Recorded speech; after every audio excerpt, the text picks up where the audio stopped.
Un saludo para todos los que nos ven a través de este medio. Soy Néstor Díaz y en esta ocasión, continuando con nuestra celebración por haber llegado a los 2000 suscriptores, vamos a cerrar con broche de oro el tema de arqueología bíblica que inició con nuestra entrevista a Juan Carlos Arias y su actualización respecto a la expedición arqueológica de Betsaida Julias con un documental interesante sobre lo que implica la arqueología bíblica. Lo hemos titulado Removiendo las Piedras y esta podría ser una breve introducción a un curso de lo que por arqueología bíblica entendemos. No se lo pierda y siga con nosotros.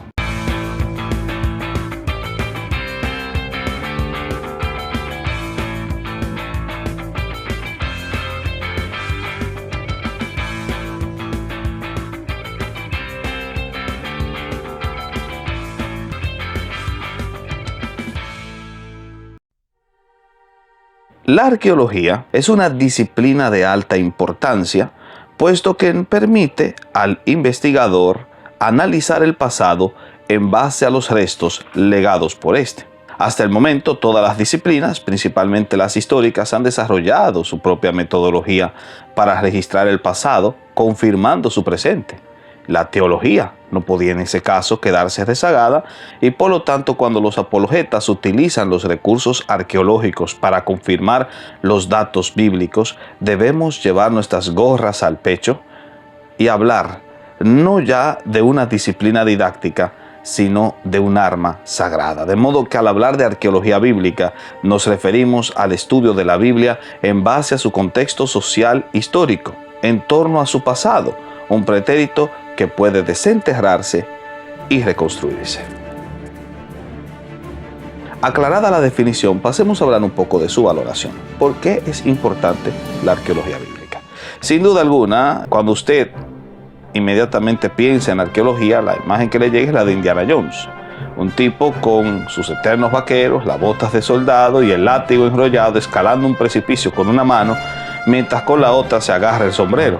Honestamente, ha sido sugestionada por Hollywood de tal manera que cuando escuchamos sobre arqueología creemos que arqueólogo es sinónimo de un superhombre que puede saltar edificios, levantarse de los escombros con un cáliz en la mano y besando a la chica más coqueta del planeta al puro estilo de Harrison Ford. Lo cierto es que la vida del arqueólogo no es tan emocionante. De hecho, las excavaciones son muy aburridas. Te dedicas completamente a observar cada piedra, cada ruina, cada cueva en busca de un tesoro que reluzca en lo más recóndito y lo único que recibes como recompensa es polvo en tus anteojos.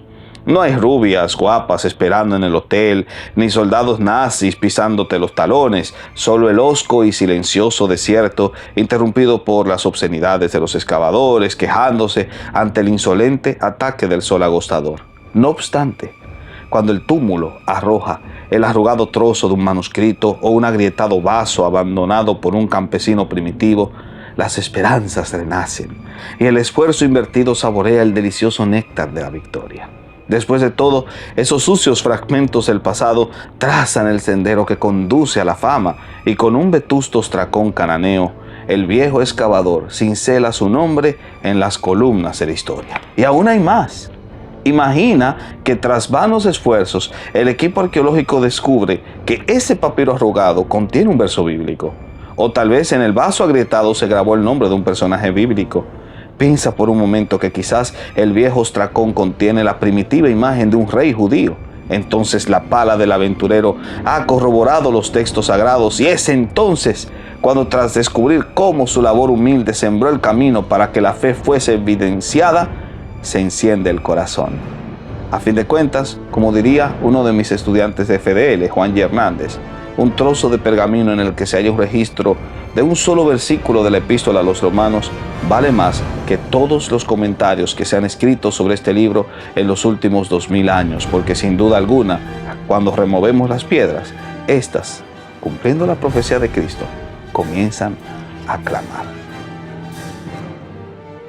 Tocante a la historia de la arqueología, debemos tomar en consideración que la misma se desarrolló por etapas. La primera etapa es la etapa antigua. Al introducirse en las tumbas de los reyes para robar sus tesoros, los ladrones de tumbas se convierten en los primeros arqueólogos de la historia. Siguiendo el ejemplo después de Helena, la madre de Constantino, entonces vamos a encontrar a los peregrinos medievales, que serían los segundos referentes importantes en el campo arqueológico, puesto que por su interés en visitar las tierras sagradas y traer de ellas souvenirs, inmediatamente comenzaron a despertar el interés europeo por conocer un poco más sobre Tierra Santa. Y luego vendrían los soldados cruzados, que sin duda alguna iniciaron toda una búsqueda de reliquias en Tierra Santa. Luego venimos a la segunda etapa, que es antes del mandato británico, es decir, en el siglo XIX. El emperador Napoleón invade Egipto en 1798 y uno de sus soldados, Champollion, descubre la piedra Rosetta y logra descifrar por fin el misterio de los jeroglíficos egipcios. Luego vienen los ingleses, que se interesan por los vestigios del pasado bíblico. Ya para 1840, Paul Émile Botta dirige la expedición inglesa hacia Irak. Uno de sus compañeros, Austin Layard, descubre la ciudad de Nínive y se convierte en el padre de la siriología. En 1865, por mandato de la reina Victoria, los ingleses formalizan sus trabajos arqueológicos, fundando el Fondo para la Exploración de Palestina. Warren y Wilson inician sus tareas en Jerusalén. Francia también se interesa por los avances alcanzados por Inglaterra y envía a Monsieur Clermont-Ganneau, quien se lleva la estela de Mesa a París y la traduce en 1870. En esa misma década, un miembro del ejército inglés, el general Henry Rawlinson, descubre la roca de Beistún, desvelando los misterios en el desciframiento de la escritura cuneiforme. En 1880, los dominicos franceses fundan la Escuela Bíblica de Arqueología Francesa para entrenar a los futuros prospectos, y a partir de aquí, para obtener un permiso de excavación, se debe tener como mínimo un bachiller en arqueología. En 1890 aparece en escena Sir Flinders Petrie. Durante las excavaciones tiene la brillante idea de que las cerámicas pueden servir como medio para fijar fechas, y este gran aporte le convierte en el padre de la arqueología. Ya a finales del siglo XIX y terminando esta segunda etapa, en 1898 los alemanes aparecen en las tierras bíblicas, con la meta de formar sus propios equipos arqueológicos. La papirología entonces se introduce como ciencia auxiliar. Ya entrados a la tercera etapa, que es durante el mandato británico, en la primera mitad del siglo XX, explota el quehacer arqueológico. En 1922 se inicia, en este caso, este tercer periodo de la historia, y el pionero de las mismas, sin lugar a dudas, es John Garstan, quien tras muchos esfuerzos logró descubrir la ubicación de Jericó y sus legendarias murallas. A pesar de todo, el más grande exponente de las exploraciones en este periodo es el británico William Aldrich, quien lleva los estudios arqueológicos al más elevado nivel. Es el arqueólogo más importante del mundo. Sin embargo, todavía faltaba para que se pudiese descubrir uno de los más grandes puntos e hitos en la historia de la arqueología, y que se dio justamente en este tercer periodo. Me refiero al hallazgo en 1947 por parte de unos pastores y de forma accidental en las cuevas del Mar Muerto, unos rollos que sin lugar a dudas colocaron la tapa al pomo al tercer periodo arqueológico. Y aquí entonces inicia el cuarto periodo, que es después del mandato británico, en la segunda mitad del siglo XX. En 1950, el equipo de Yigael Yadin, un arqueólogo israelí, inicia sus labores en las ruinas de Masada, aportando valiosa información para comprender el conflicto entre los romanos y la última resistencia judía. Los trabajos también de Kathleen Kenyon en esa misma época revelan nuevos datos sobre la ciudad de Jericó y sus oscuros antecedentes antes de la invasión dirigida por Josué. En los años 60 fueron desenterrados innumerables trozos de papiro que coincidían con la época de Nehemías, confirmando la existencia de personajes que aparecen en su libro. Y a partir ya de 1977, un anestesiólogo y arqueólogo aficionado, Ron Wyatt, inicia el primero de sus viajes a Medio Oriente. Tras emitir un documental, asegura haber encontrado el arca de Noé y los restos de Sodoma. Este hombre se convierte en padre de la pseudoarqueología. Esta recibirá nuevas fuerzas tras morir Wyatt en el 99. William Shea descubre la tumba de Sem y Simcha Jakobovich afirma encontrar los huesos de Jesús. En 1991, un grupo de obreros israelíes descubre una cueva mientras construyen una carretera. 2 años después, los expertos encuentran en el interior 12 osarios con los restos de 63 personas, entre ellos el sacerdote Caifás. Y el último hallazgo de esta segunda mitad del siglo XX, en el cuarto período, es el año 1993. Un año después de que se descubriera la tumba de Caifás, fue hallada en el norte de Israel una estela en Tel Dan que contiene la primera referencia al nombre de David fuera de la Biblia. Ya la última etapa es la etapa actual. Las escuelas arqueológicas en esta etapa se han dividido en 2 grupos: los minimalistas, quienes son enemigos del cristianismo, y los maximalistas, que respetan el texto bíblico. Israel Finkelstein representa al primer grupo y Randall Price al segundo. En el nuevo milenio, las ciencias de las excavaciones están pasando por el mejor momento de su vida. Los autores han definido sus posturas y los expertos dedican su labor para corregir los disparates de los pseudoarqueólogos. En esta ocasión me gustaría hacer una mención especial a un arqueólogo de alta relevancia, el rabino que hizo sus pinitos en arqueología, Nelson Gluck, quien tenía toda una carrera por delante como académico y presidente del Hebrew Union College, pero que decidió dedicarse por completo al trabajo arqueológico, logrando en este caso una labor de alto prestigio en el descubrimiento de hasta 1500 sitios antiguos. Tras el emocionante viaje que hicimos en el pasado arqueológico, es hora de introducirnos en el acápite final del presente video. Hablemos de hallazgos. Dejemos que las piedras hablen y juntos vamos a resaltar sus puntos importantes. No lo dude nunca, este último punto es el más importante. Y vamos a segmentarlo en los hallazgos que confirman el Antiguo Testamento, el Nuevo Testamento y por último los que son sensacionalistas. Iniciemos con los hallazgos del Antiguo Testamento. Las grandes evidencias que corroboran los datos veterotestamentarios son innumerables. A fin de cuentas, la época en la que transcurrió el Tanaj fue muy larga y el terreno muy reducido. Por esa razón, hablar sobre hallazgos que confirman el antiguo pacto ocupa un espacio considerable. A Randall Price, por ejemplo, le costó más de la mitad de su libro, Las piedras claman. Eso quiere decir que este inventario que vamos a presentar no es exhaustivo. Veamos. En la lista encabeza el sitio arqueológico de Sarbut al-Kadem, escondido en lo más profundo del remoto desierto sinaítico. Es un cementerio semítico que posiblemente puede identificarse con la Kibrot Hataaba bíblica. Luego tenemos el ostracón de Balaam, procedente de Deir Alá.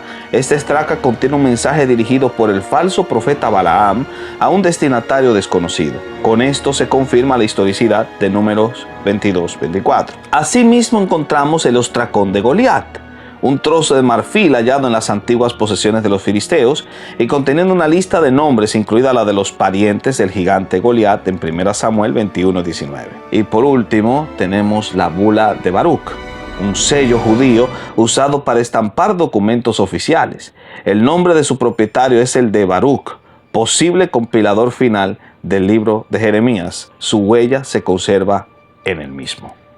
En otras palabras, con esta bula tendríamos la imagen de la misma mano que ayudó a escribir uno de los libros bíblicos. Una mención especial hacemos en este ranking al camafeo babilonio. Es un medallón conservado en el Museo de Berlín que, de acuerdo con la leyenda inscrita en cuneiforme, contiene el único retrato conocido en vida del rey Nabucodonosor, una figura de fuerte sabor bíblico. Pasemos a los hallazgos del Nuevo Testamento. En este caso reducimos un poco más la nómina para destacar los hallazgos más imprescindibles. Uno de ellos es la tumba de Herodes. Tras 20 años de intensa búsqueda, Ehud-Netzer logró llegar a la cámara mortuoria del Herodión y descubrir el ataúd del rey Herodes el Grande. También está la inscripción de Pilato, una losa de 0,6 por 0,9 metros en la que aparece el nombre de Pilato usando el mismo título que le confiere Lucas 3:1. Gracias a esta y al hallazgo de su anillo se evidencia la información histórica de este personaje neotestamentario. hacemos una mención especial también al fósil de un crucificado. 7 años después del hallazgo de la inscripción de Pilato, en un suburbio al norte de Jerusalén, se desenterraron los restos de un hombre que murió crucificado hace 2000 años. Su nombre, según la inscripción de su osario, era Johanán y tenía 30 años, según los análisis clínicos. Su talón estaba atravesado por un clavo y unido a un pedazo de madera. Este raro descubrimiento es uno de los testimonios más grandes de que las crucifixiones fueron históricamente reales. En última instancia, pasemos a los hallazgos sensacionalistas, que son los de la pseudoarqueología y tienden a ser muy cuestionables. Después de todo, comenzaron a surgir en la época de la prensa sensacionalista. Muchos han sido delatados como fraudes y otros solo parodian a los que sí son verdaderos. Un ejemplo clave sería la tumba de Adán y Eva en Jerusalén, el cráneo agujereado de Goliat o el reciente ataúd de Cristo con los huesos de sus hijos. Sin embargo, muchos de estos descubrimientos tienen cierto halo de veracidad y deberían ser considerados como evidencias una vez se descubra su veracidad. Este catálogo presenta algunos de los que, a mi entender, necesitan volver a reconsiderarse. A la cabeza tenemos la tumba de Sem. En 2003, William Shea escaló el monte Ararat y encontró un campo funerario megalítico. Uno de sus dólmenes contenía las 3 letras de Sem, uno de los hijos de Noé. Su esposa está sepultada al sur del montículo. En segundo lugar tenemos la estela de Micenas. El Museo de Atenas conserva un grupo de 3 estelas que fueron extraídas por Schliemann en el siglo XIX. Las mismas parecen representar 3 fotogramas de la división del mar y el hundimiento de los ejércitos egipcios con la vara de Moisés. Si esto es verdad, la gente del museo tendrá una película de 3000 años de antigüedad y no lo saben.